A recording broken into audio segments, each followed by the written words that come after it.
Capítulo 16. Unos vienen, y otros van. Me dedicaba cada vez más al trabajo en la escuela.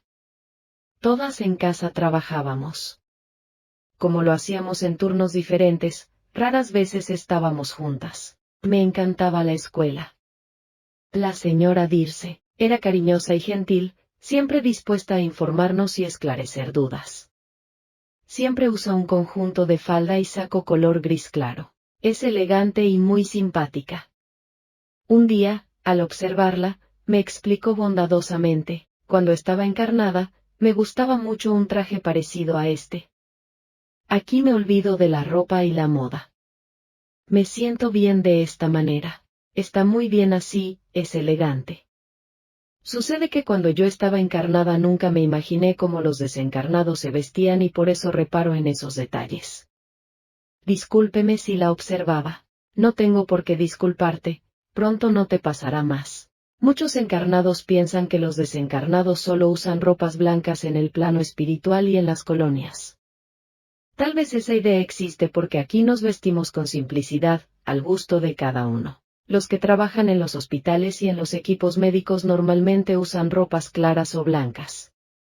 Los jóvenes prefieren ropas coloridas y, ahora, hasta jeans. Solo se nos indica vestir decentemente y no abusar de las tonalidades fuertes. Los colores neutros, claros, descansan la vista. Al principio me cambiaba siempre de ropa, me parecía raro usar una sola, pero fui haciéndolo cada vez menos. Prefería pantalones largos y camisetas. Pero la mayoría, principalmente los más antiguos habitantes de la colonia, como la señora Dirce, no se cambian la ropa. Aquí nadie da atención a esos detalles, y nadie la llama, por ejemplo la señora de gris, cosa que ocurriría entre los encarnados. Mis alumnos eran verdaderamente amorosos. Eran muy bien educados y querían aprender. Ellos casi tampoco se cambiaban de ropa. La mayoría trabajaba de mañana y estudiaba de tarde. Se les separaba en aulas distintas, según sus necesidades, considerando la facilidad o las dificultades que tuviesen para aprender. Yo daba clases a quienes tenían más dificultades. Ellos lo sabían, pero no se sentían humillados, sino estimulados a aprender. Normalmente tenía que explicar las lecciones varias veces, y lo hacía con gusto. Como dormía menos, tenía más tiempo libre y quise trabajar también en el turno de la mañana. Federico me invitó a ayudarlo y comencé con mucho gusto. Él atendía en el hospital a los enfermos en estado de recuperación, los mejores. En una salita, conversaba con los que lo necesitaban, ayudándolos a resolver los problemas. Yo estaba como asistente, una especie de secretaria haciendo fichas de los pacientes y encaminándolos. Marcela, una enfermera que los traía, me explicó, el doctor Federico es óptimo profesional, nos gustaría tenerlo siempre aquí.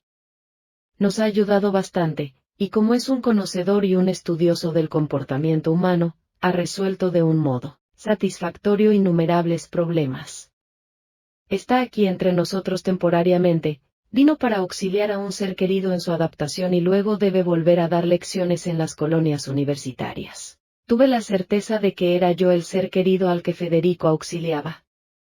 Me parecía conocerlo, que estábamos ligados por un afecto sincero y puro, solo que yo no conseguía recordar.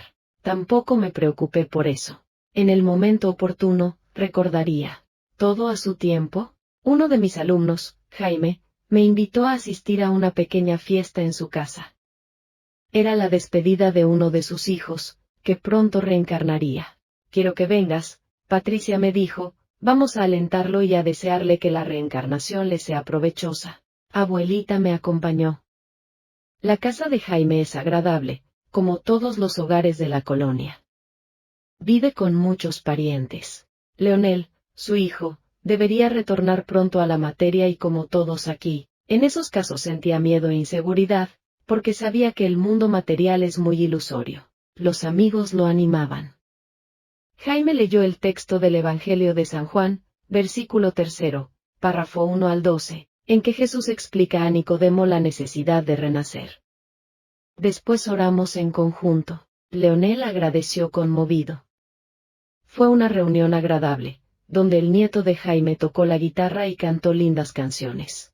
Qué raro es hacer una fiesta para un espíritu que va a encarnar, le comenté a abuelita. No es tan raro.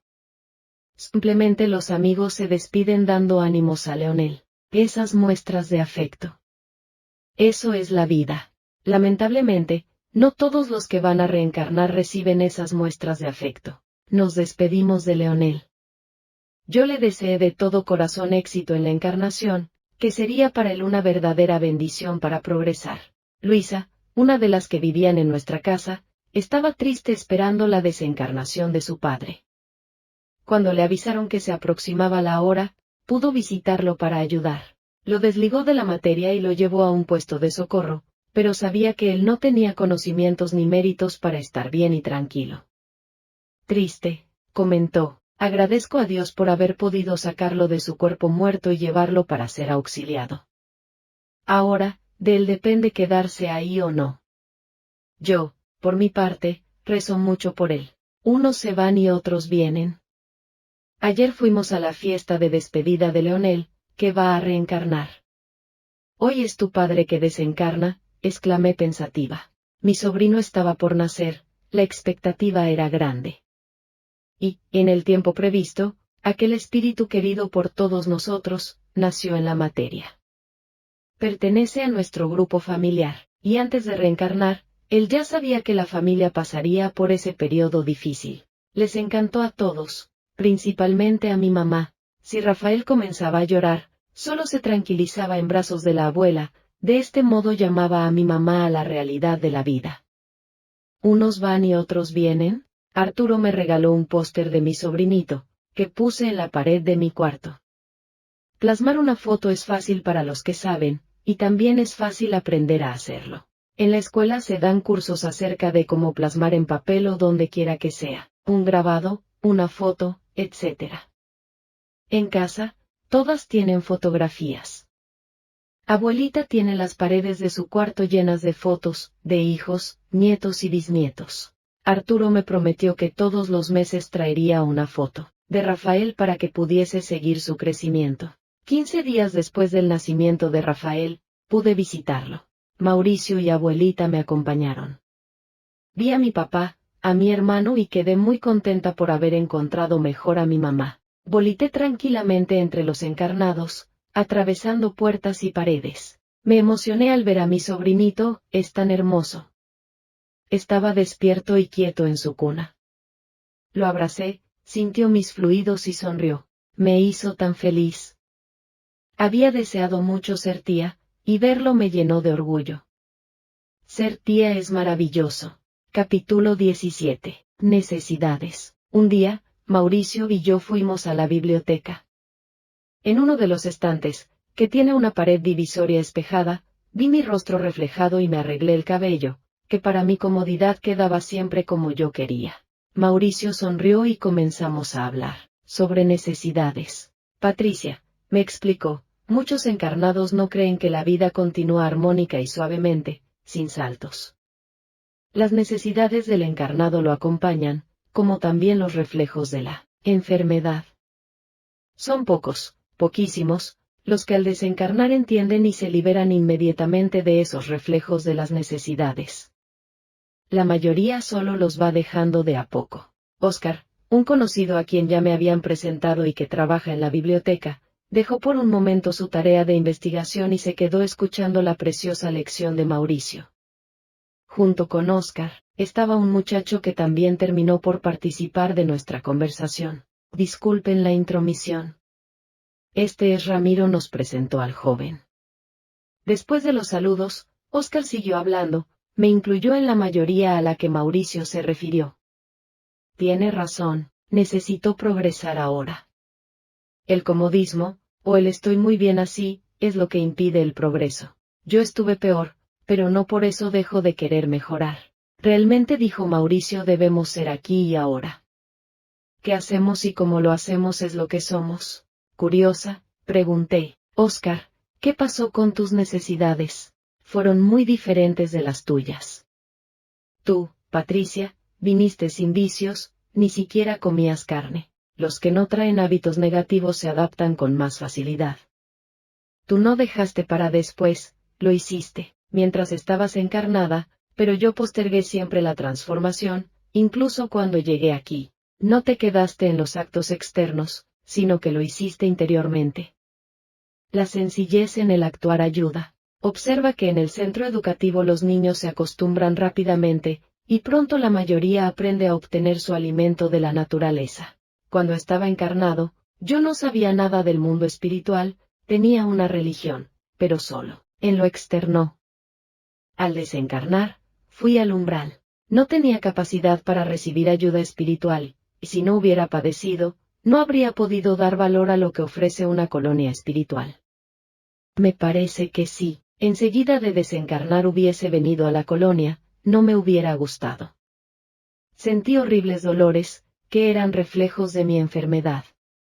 Tuve hambre, sed, sentía calor y frío. Me alimentaba de las plantas que encontraba, tomaba agua sucia, también evacuaba y orinaba por los rincones, en el piso. Ansiaba desesperadamente el cigarrillo y mis bebidas favoritas. Sufrí mucho. Por años me quedé en el umbral, hasta que un día, un pariente desencarnado que vagaba como yo, pero que sabía llegar hasta los encarnados, me llevó a mi antiguo hogar terrenal. Este pariente vivía entre los encarnados y en el umbral. Me quedé con mis familiares y me sentí mejor. Cerca de ellos, aspiraba el humo de sus cigarrillos, bebía y comía. ¿Cómo? Quise saber más. Intercambio de energías. Si permaneces cerca de un fumador, percibes el olor del humo del cigarrillo. Si te pegas a él, fumas junto con él. Me alimentaba cuando ellos tomaban sus comidas, me sentaba a la mesa e inhalaba los fluidos de los alimentos. Además, absorbía la energía de los encarnados. Con eso mejoré, pero no estaba bien.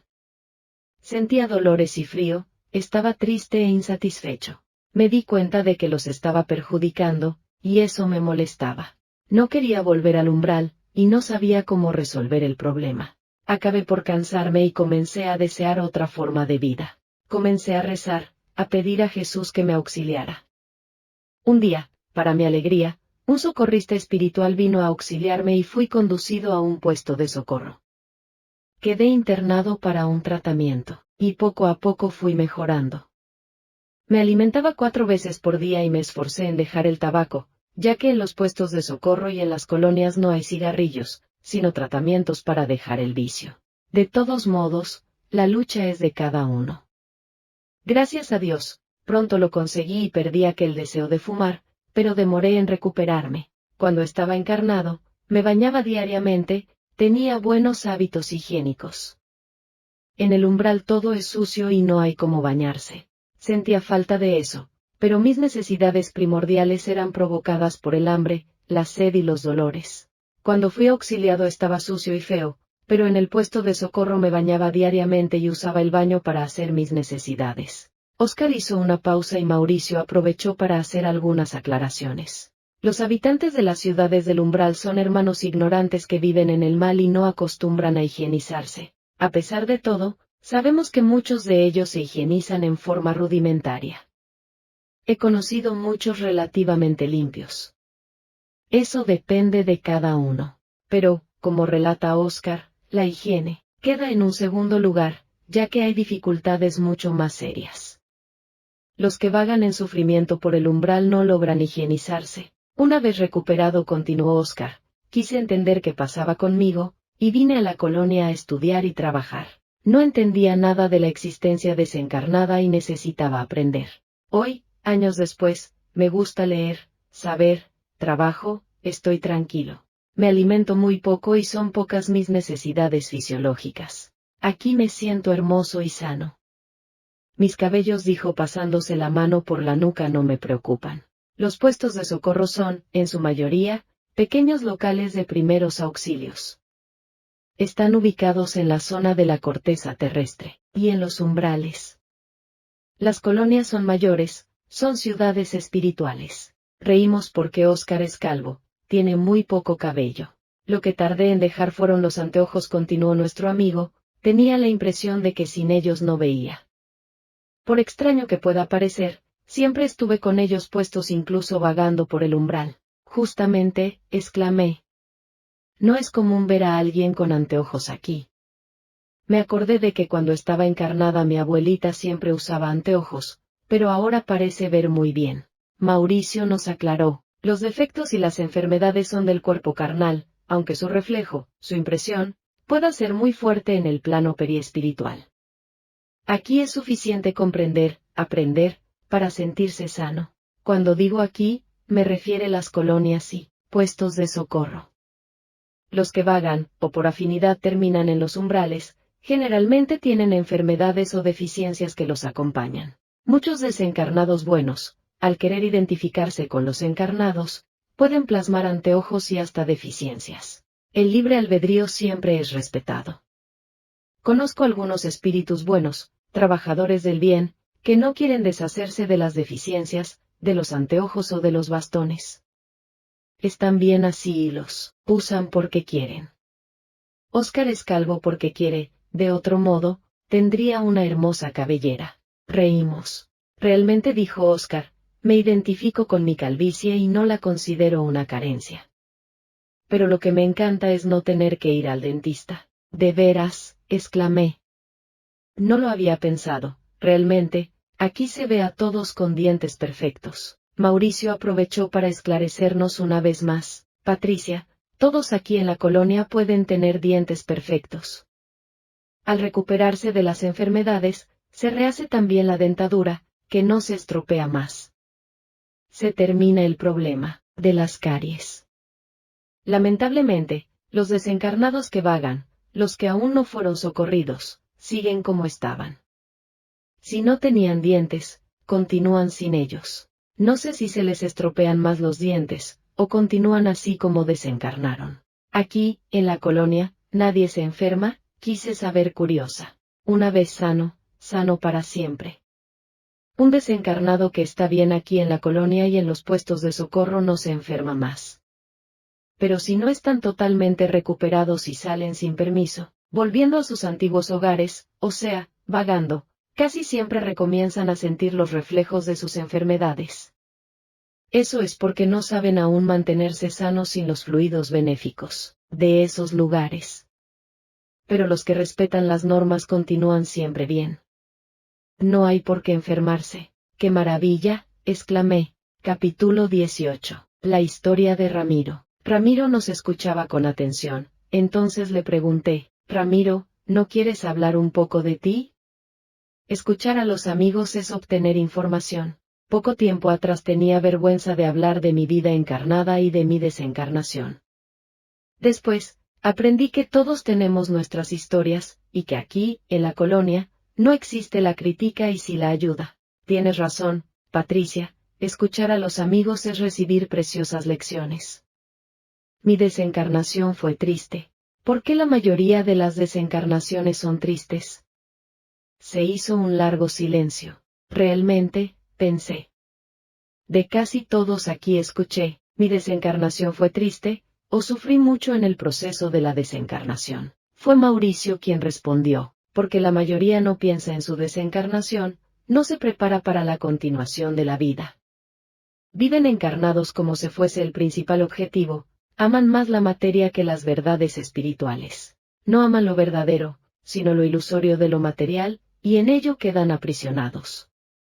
Se desesperan al abandonar el cuerpo físico perecedero, se olvidan de que ese vehículo es temporario. No viven de acuerdo con los ejemplos de Jesús, temen la muerte del cuerpo. Siendo así, que la desencarnación se vuelva triste y dolorosa. Pero los buenos, los que estando encarnados sirvieron al Padre y vivieron las enseñanzas de Jesús, no temen a nada y la desencarnación es una alegría para ellos. Mauricio calló y miramos a Ramiro, invitándolo a continuar la narración. Nuestro amigo no se hizo esperar. Desencarné joven.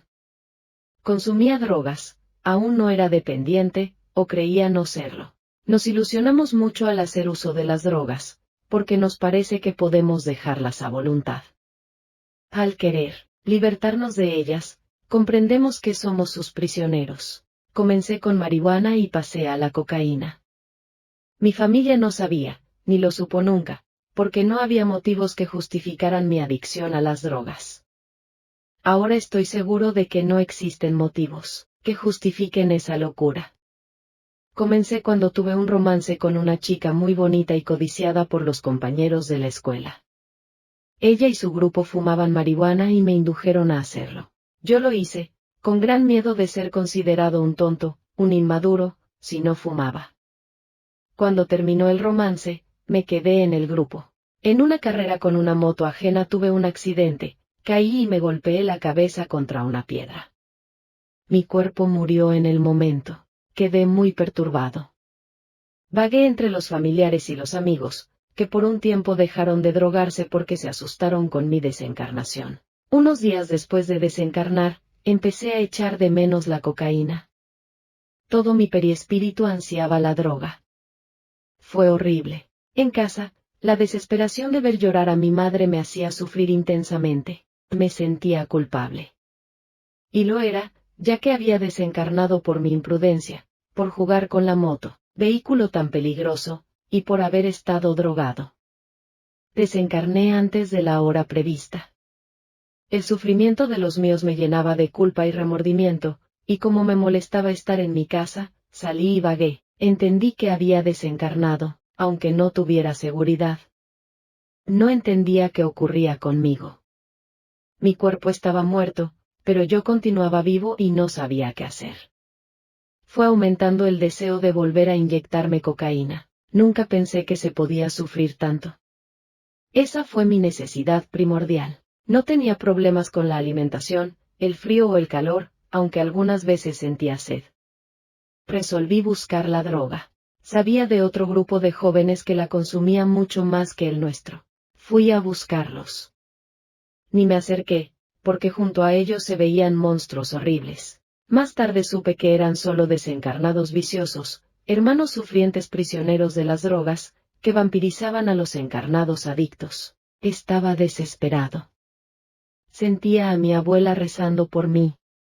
Ella era espírita, por lo que nosotros, principalmente sus nietos, nos burlábamos. Pensé, ¿no será que mi abuela tenía razón? Morí, y aquí estoy yo como espíritu, vagando. Recordé los términos que ella usaba. Sabía dónde estaba ubicado el centro espírita, al que ella asistía y fui hasta allí. Estaba abierto. Entré avergonzado. Cuando un señor, socorrista desencarnado, me preguntó qué deseaba, le contesté rogándole, socórrame, por amor de Dios. ¿Acaso aquí no ayudan a espíritus que vagan? Morí y no sé qué hacer. Estoy desesperado. Quiero tomar una dosis de cocaína, si no me muero. Aunque no puedo morirme otra vez, no es así, no sé qué me podría pasar si no consumo cocaína. Mi abuela viene a este centro. Socórrame. El socorrista espiritual me miraba bondadosamente, caí en sus brazos y me dormí. Yo sé que los espíritas me quieren bien, y me recibieron con afecto. Me llevaron a un hospital, a un sector donde se hace la recuperación de viciosos drogadictos. Mi lucha contra la adicción no fue fácil. Los hermanos que trabajan allá me auxiliaban con bondad cuando perdía las esperanzas. Fueron muchos meses de tratamiento. Recibía pases fluídicos, aprendí a rezar, y en los momentos en que no estaba en crisis leía libros espirituales y el Evangelio, pero solo cuando me sentía mejor comía, bebía agua y me bañaba. Cuando me mejoré, fui a ver a otros hermanos imprudentes como yo. Nunca podré olvidarme de lo que vi. Jamás pensé que existieran semejantes sufrimientos. Eran muchos jóvenes, deformados, débiles en recuperación, iguales a los que yo juzgué que serían monstruos. Entendí que al ser socorridos ya estaban en camino a liberarse de su sufrimiento, como tantos otros. Peores eran los que no tenían socorro, los que no querían liberarse.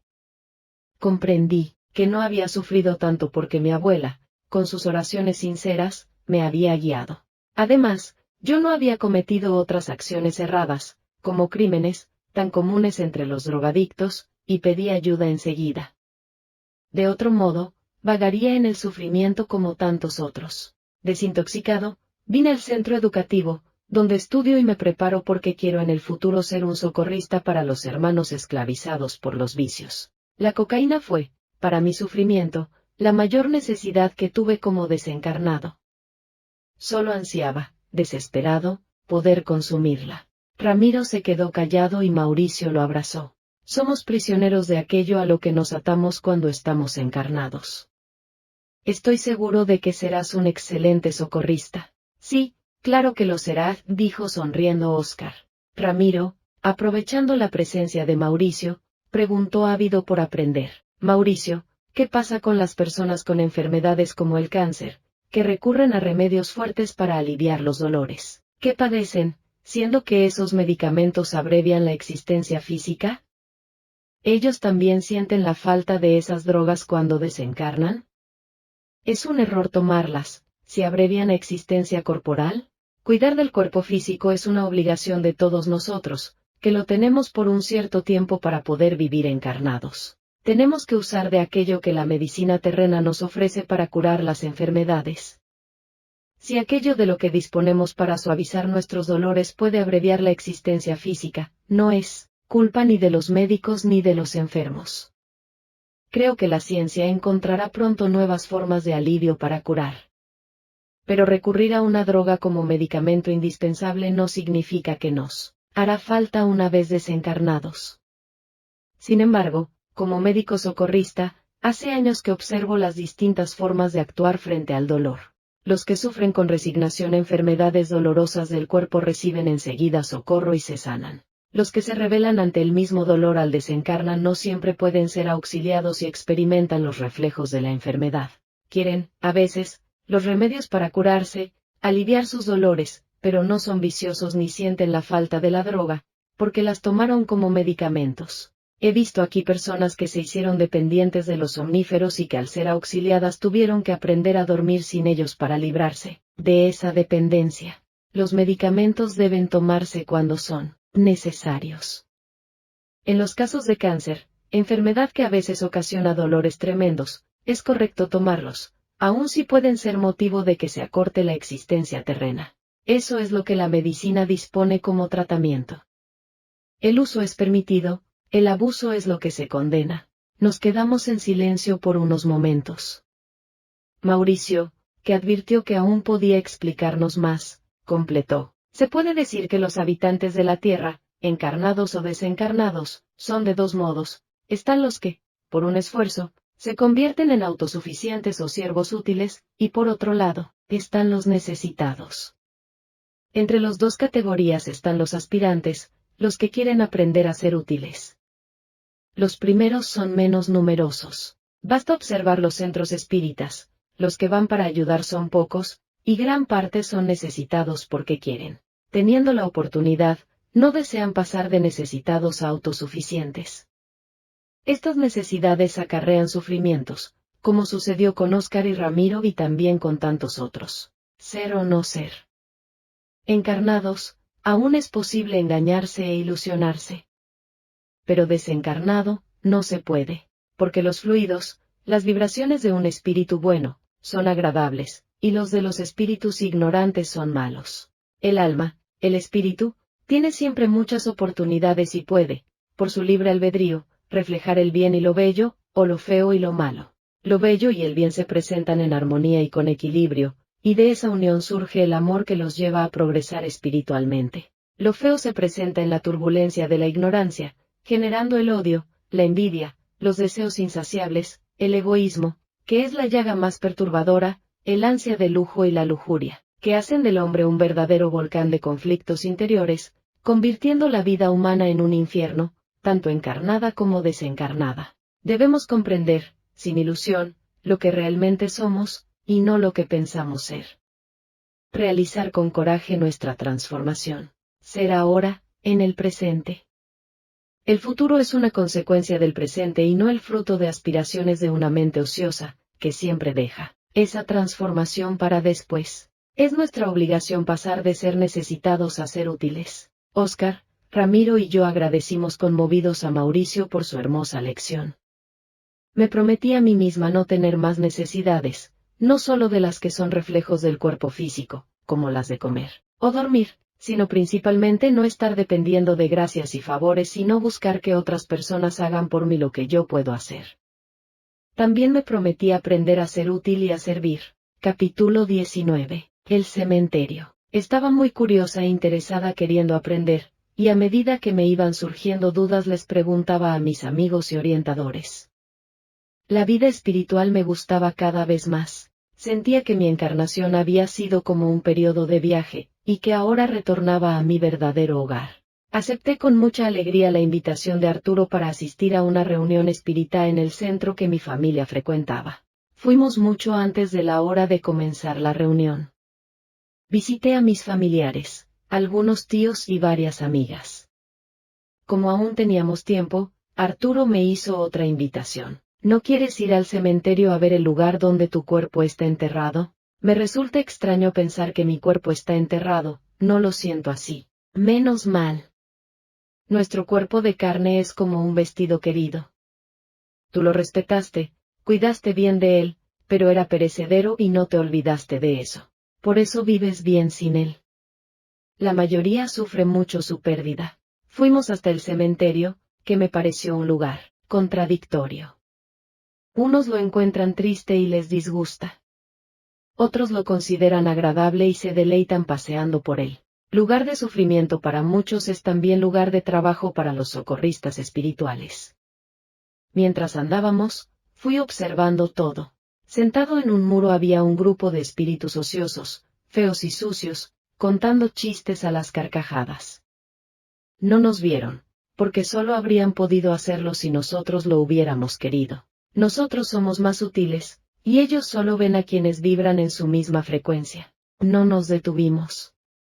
Enseguida al entrar, escuché gemidos, gritos desesperados saliendo de algunos sepulcros. Muchos, disconformes con la muerte del cuerpo, no quieren soltarlo, explicó Arturo. Vi a los socorristas, que son los espíritus que, pacientemente tratan de ayudar, suavizando los sufrimientos de los hermanos imprudentes que amaron más la materia perecedera que la espiritualidad. Esos socorristas también intentan orientar a los espíritus libertinos, que siempre están en el cementerio, aunque no viven allí. Esos espíritus revoltosos van por no tener nada más interesante que hacer. Cuando me aproximé al lugar donde mi cuerpo estaba enterrado, vi a dos señoras desconocidas para mí, que comentaban en voz baja. Patricia murió tan joven, era bonita y educada. Estudiaba y trabajaba, era un ser útil, tenía futuro.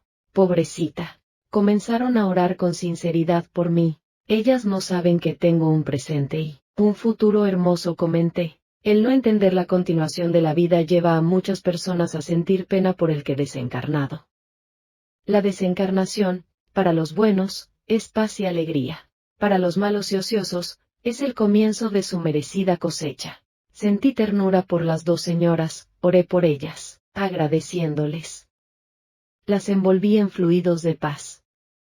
Arturo me dijo, la oración muchas veces no alcanza a quien se pretende beneficiar, pero indiscutiblemente beneficia a quien reza. Andamos unos metros más, en silencio, cuando Arturo se detuvo y me señaló, es aquí. Miré detenidamente, analizando el lugar. Era un sepulcro sencillo, bien acorde con el gusto de mis familiares. Para ser sincera, no sentí nada. Leí lentamente las palabras que mi padre con sabiduría había puesto allí como epitafio. Aquí yacen los restos mortales del cuerpo físico que Patricia usó para vivir y manifestarse en nuestro medio. La recordamos con nostalgia. Permanecí por algunos minutos, observando y meditando. Sabía de antemano que mi espíritu sobreviviría a la muerte del cuerpo y ahora comprendía lo que Jesús dijo, dejad que los muertos entierren a sus muertos. Más allá de la muerte física, muchos estaban muertos espiritualmente.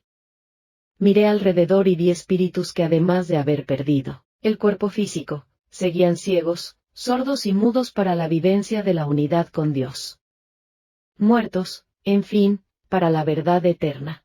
Observando mejor vi que no había diferencias sustanciales entre el encarnado contrario al espíritu y el desencarnado que olvidó su semejanza con Dios. Los fluidos, tanto de uno como de otro, eran mortecinos, sin brillo, feos y hasta con olor desagradable, como los encarnados que vibran mal y no hacen su higiene corporal. Vamos, Patricia, me llamó Arturo. Sí, salir del cementerio fue un verdadero alivio. No me gustaba visitarlo encarnada ni desencarnada. Capítulo 20. Centro Espírita. Fuimos al centro espírita.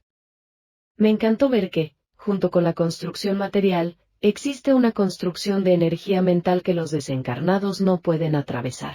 Por eso, muchos se consideran presos en algunos centros espíritas, pero están ahí, esperando el momento oportuno para recibir orientación y ayuda para sus males. El centro espírita es sencillo, yo lo conocía bien. La construcción mental que solo ven los espíritus es muy grande, con un puesto de socorro donde se atienden los desencarnados enfermos. Tiene un patio para los encarnados, y para nosotros, un jardín. Todo muy limpio y confortable. Los trabajadores me saludaron sonriendo, como si me conociesen. De hecho, te conocen, me dijo Arturo. Tú frecuentabas el centro espírita cuando estabas encarnada, muchas veces azorado por los hermanos desdichados. Respondí tímidamente, agradeciendo el cariño de sus palabras. Patricia, dijo Arturo, tengo trabajo para hacer. Te quedarás aquí con Tiago y Lorenzo. Cuando comiencen los trabajos, mandaré a buscarte. Cuando Arturo dijo aquí, se refirió a la entrada del centro. Para los encarnados hay un portón, un corredor y una puerta. Para nosotros, los desencarnados, después del portón, hay un corredor más estrecho y una salita de recepción. Es el lugar donde son atendidos los desencarnados que buscan socorro y orientación, y donde se los encamina a los trabajos y a la ayuda necesaria. Del mismo modo que los encarnados van en busca de ayuda a los centros espíritas, van muchos desencarnados. Me quedé observando todo con mucha curiosidad. Comenzaron a llegar los que pedían auxilio. Muchos venían acompañando a los encarnados.